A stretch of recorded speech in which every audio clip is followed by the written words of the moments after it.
Здравствуйте, дорогие подписчики и гости моего канала.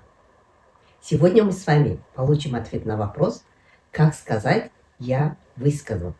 Для этого мы используем вспомогательный глагол «кастал», который в переводе означает бросать, кидать, прекращать. Например, темекіні таста, бросай курить. Қоқысты шелекке тастаңызшы. Бросайте мусор в ведро, пожалуйста. Для составления предложения, используя вспомогательный глагол «тастау», сначала берем основной глагол, убираем букву «у» и добавляем аффиксы «об», «эп». Потом берем вспомогательный глагол «тастау», убираем букву «у» и добавляем аффикс «д» и личные окончания. Давайте посмотрим примеры. Жаңалықты айтып тастады. Рассказал всю новость.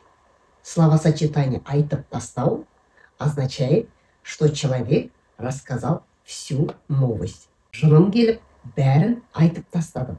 Взбесившись, я все высказала. То есть словосочетание «жыны келу» означает, что человек разозлился. Жын – это джин, келу – прийти, жыны келу – как будто джин пришел. То есть человек взбесился и все высказал. Үндемей жүре бермей, айтып тастаңыз. Не ходите молча. Выскажите. На этом мы сегодняшний урок завершаем. А в следующий раз у нас будут еще другие интересные темы. Поэтому не пропускайте уроки. Подписывайтесь на канал. Келесі кездескенше.